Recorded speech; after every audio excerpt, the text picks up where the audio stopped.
Meus irmãos e minhas irmãs, paz e bem. Estou no Santuário Jardim da Imaculada e hoje nós temos a festa da Natividade de Nossa Senhora. O momento do nascimento da Virgem Maria, que de algum modo já é um anúncio de que a salvação está próxima. O nascimento da Mãe de Jesus é já a sala de espera, a antessala do nascimento do próprio Salvador. O modo definitivo através do qual Deus nos falou na plenitude dos tempos. A primeira leitura de hoje é a profecia de Miqueias. É por causa dessa profecia que o povo de Israel sabia que o Messias nasceria em Belém. Tu, Belém de Éfrata, pequenina entre os 1000 povoados de Judá, de ti há de sair aquele que dominará Israel. De fato, Belém hoje é uma cidade grande, mas é uma cidade insignificante, pequenina entre as diversas cidades. Sua origem vem de tempos remotos, desde os dias da eternidade. Ou seja, se anuncia que este menino que vai nascer, não é que começa a existir a partir do seu nascimento. Sua origem é da eternidade, é o Messias. Deus deixará seu povo abandonado. No final do Antigo Testamento, o povo de Israel, ele se lamentava muito, porque não tinham mais profetas, já não tinha mais sacerdotes, não tinham a possibilidade então de fazer culto. Então Deus deixará seu povo abandonado, até o tempo em que uma mãe der à luz.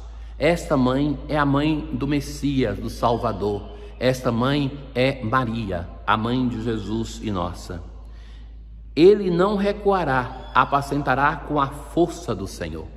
Então, é descrito como aquele que vai ter a força para apacentar, realizando a promessa de Deus de um herdeiro para a casa de Davi, que vai ser o pastor do seu povo. De fato, Belém é a cidade de Davi, e é da dinastia de Davi que Deus vai prometer um Salvador.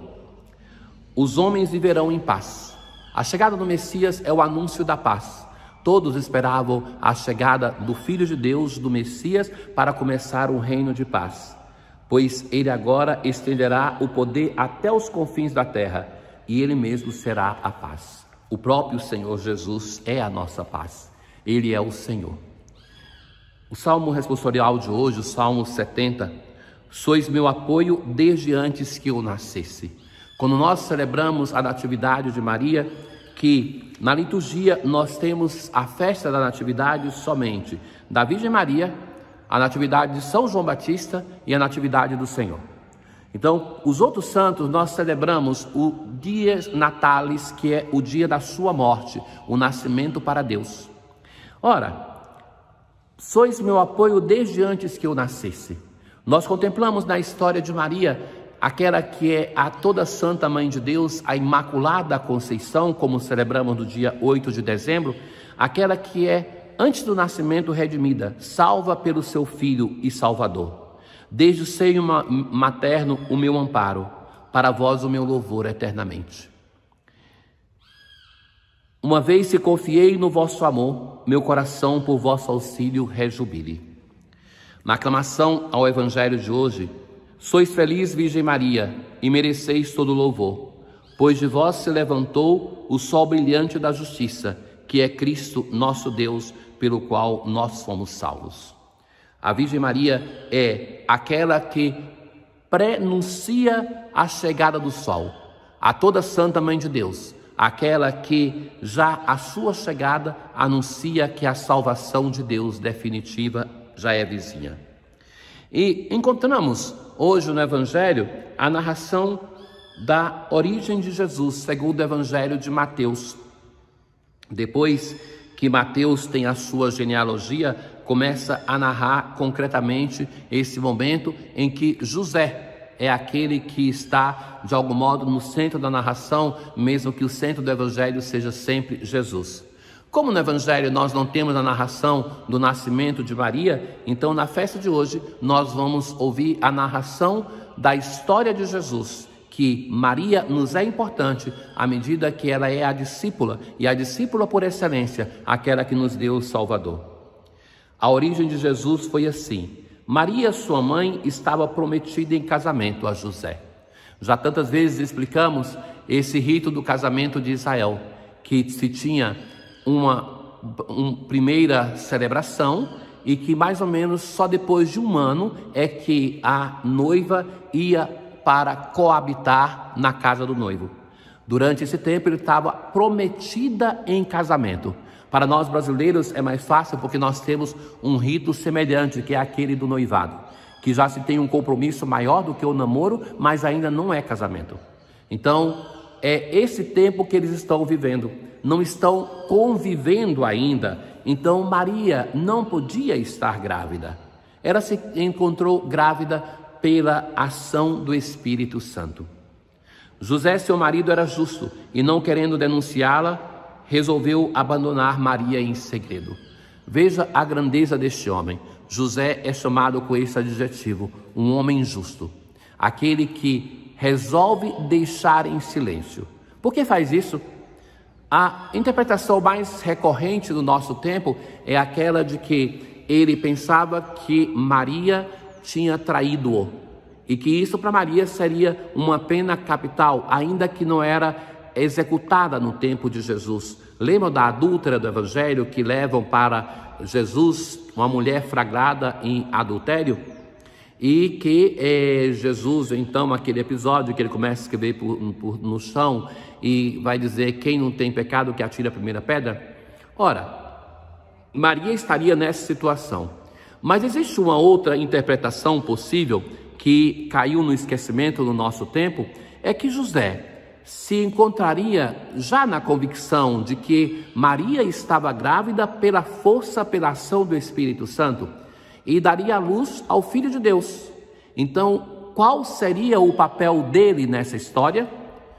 Percebendo que ele não tinha mais o porquê estar na vida desses dois, a esposa do Espírito Santo e o Filho de Deus, ele resolve se retirar em silêncio. Seja qual motivo seja, não se diz claramente no Evangelho. Mas o que nós temos é que este homem, por ser justo, e ser justo quer dizer ser santo, ele resolve se retirar silenciosamente e deixar Maria. E enquanto estava nesses pensamentos, ou praticamente uma decisão, então José em sonho vai ouvir: José, filho de Davi. De fato, o Salvador pertenceria à casa de Davi, herdeiro de Davi, mas quem transmite essa pertença para Jesus é José. Não tenhas medo de receber Maria como tua esposa. Mais uma vez a palavra de Deus que vai dizer para um vocacionado: não tenhas medo, não tenhas medo, porque ela concebeu pela ação do Espírito Santo. De novo a afirmação da ação do Espírito Santo. É ele, o Espírito Santo, que age em Maria como um pai, para que ela possa conceber. De fato, se aprende que a Santíssima Trindade, a cada vez que age em relação à nossa humanidade, uma das pessoas aparece mais, mas agem juntos. O Pai envia o anjo para anunciar a Maria, e aquele que vai nascer é a segunda pessoa da Santíssima Trindade, mas é o Espírito Santo que age, e Maria se encontra grávida. Dará à luz um filho, e tu lhe darás o nome de Jesus. Isso que é confiado a José, de dar o nome à criança, é o modo de reconhecer que ele é o pai. Então, ele vai dar o nome. Lembram que no caso de Zacarias, quando não tinha mais voz, ele tem que confirmar que o nome vai ser João Batista, escrevendo em uma tábua, para que acreditasse que era essa a escolha. Tudo isso aconteceu para se cumprir o que o Senhor havia dito: eis que a virgem conceberá e dará à luz um filho, e seu nome será Emanuel. Meus caros, a liturgia de hoje vai insistir nessa imagem. É, de algum modo, a vivência já do mistério da salvação com a chegada do Filho de Deus, aquilo que nós celebramos hoje, a Natividade de Nossa Senhora. Abriu, ó Deus, para nós, os vossos servos e servas, os tesouros da vossa graça. E assim como a maternidade de Maria foi a aurora da salvação, a festa do seu nascimento aumente em nós a vossa paz. Tenham todos um bom dia. O Senhor esteja convosco, Ele está no meio de nós. Abençoe-vos o Deus Todo-Poderoso, o Pai, o Filho e o Espírito Santo. Paz.